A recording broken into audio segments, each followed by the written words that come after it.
Hello, it's Randi Rhodes. Here's a clip from our show, and go to randyrhodes.com for the whole thing and a podcast. Buy a stinking podcast. Mary had a little man. The fall. We believe that all men are created equal. To the magnificent mosaic that is America. From radio beacon to radio beacon. I have a dream today. Change has come to America. Believe me. Knock, knock. Who's there? It's a figment of your imagination. Randi Rhodes Show. Turn up your mind. This is the Randi Rhodes Show. To speak with Randi, dial 561-270-3844. That's 561-270-3844.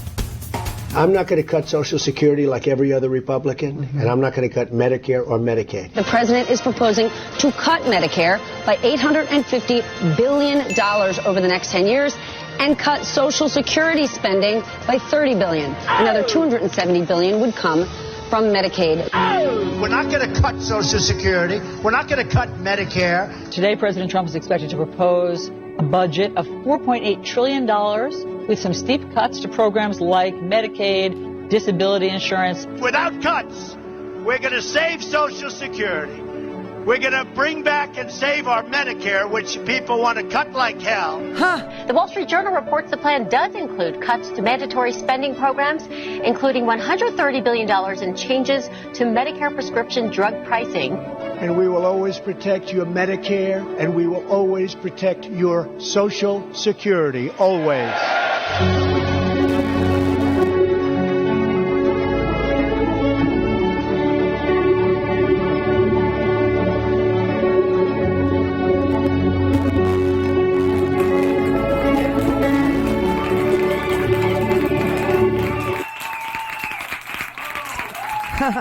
Thank you for putting that mashup together.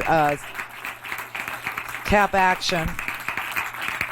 I lifted it from them so I wouldn't have to do, any editing. So Scotty wouldn't have to do any editing. But yeah, it's totally true. I mean, he stands there and says all these things to all these people at all these rallies, and then he does something completely different behind their back.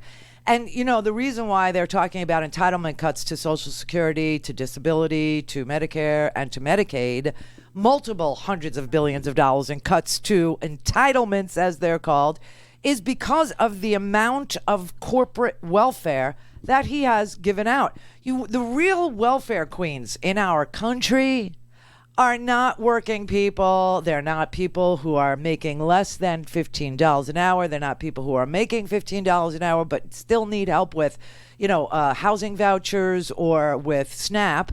No, those aren't the real welfare queens. I mean, the people that are working, like at Walmart, for instance. Walmart has such a scam going. Walmart pays zero in taxes. Walmart gets subsidies from the government. Walmart is one of the biggest welfare queens in the history of welfare queens. And what happens with Walmart workers is they refuse to pay them a living wage. So the Walmart workers end up getting food stamps or EBT cards, whatever, you want to refer to that as, right? Walmart gets $7.8 billion a year in corporate welfare. $7.8 billion a year in corporate welfare. $6.2 billion of that is social welfare. What do I mean by that? Well, their workers don't qualify for, their workers, meet the poverty level. So their workers get Section 8 housing vouchers. Their workers get SNAP benefits. Their workers get Medicaid, aid for the poor, care for the old. They get Medicaid because Walmart offshores it, for lack of a different word. They don't offer a living wage. And then what happens is those workers who are getting SNAP benefits buy their food at the Walmart where they work. And Walmart makes 18% on food stamps because their own workers are shopping in their own stores. It's such a scam. It's unbelievable. But you have Walmart getting $7.8 billion a year in corporate welfare. They get $1 billion in tax breaks and loopholes so that when they buy, they're called capital investments, when they buy equipment or they buy a new forklift, they can write that off. They get $607 million in tax avoidance because they pay themselves through capital gains instead of earnings. And again, the double dipping. Not only do they pay like their employees such low wages that they actually qualify for SNAP benefits, but then Walmart captures 18% of the SNAP benefits because their employees are shopping at the store that they work at. And because their workers pay, Walmart pays so little that their workers can only afford to work to shop at Walmart. It's such a scam. So, they spend $6 to $8 million a year lobbying for these loopholes and tax breaks and capital gains rates and, corporate welfare. They spend 6.8. They get 7.8 billion off of the 6 to 8 million. That's a great return on investment. Meanwhile, if you're lucky and you have a 401k, maybe you're doing 1% or 2%. If you're an individual investor, maybe you're seeing 7% return. Ain't nothing. That's piker stuff next to what Walmart is getting for their investment. Okay?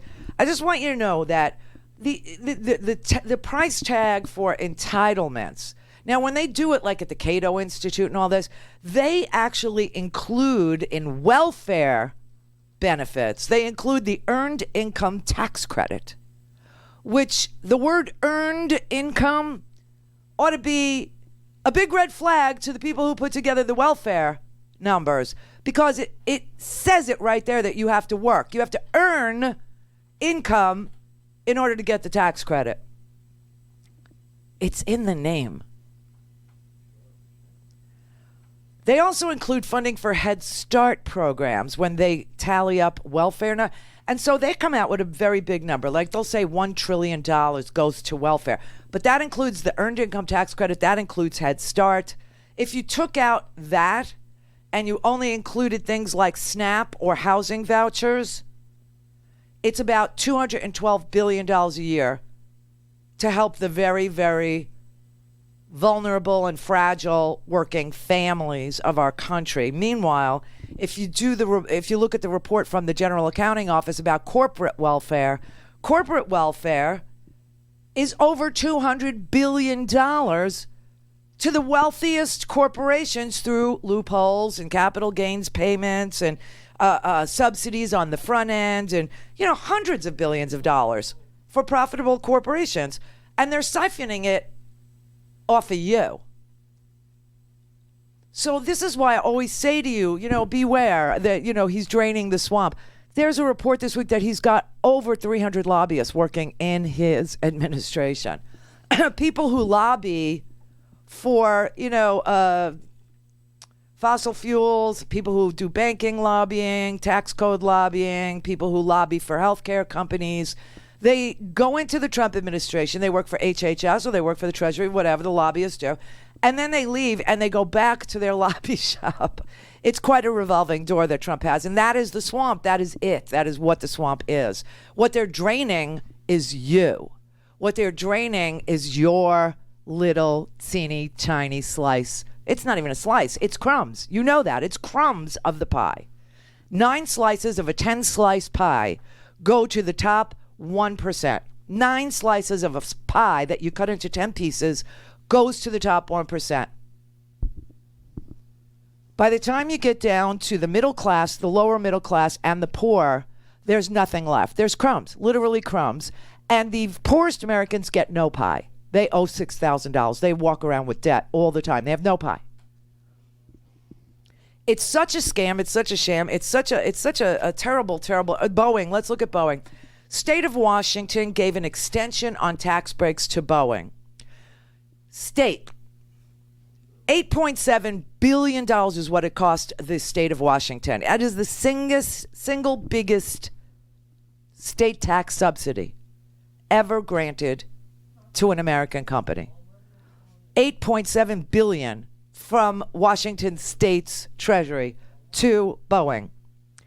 And then you talk about the union. They shook down union workers who work at Boeing, and the workers were forced to take what they call worker concessions.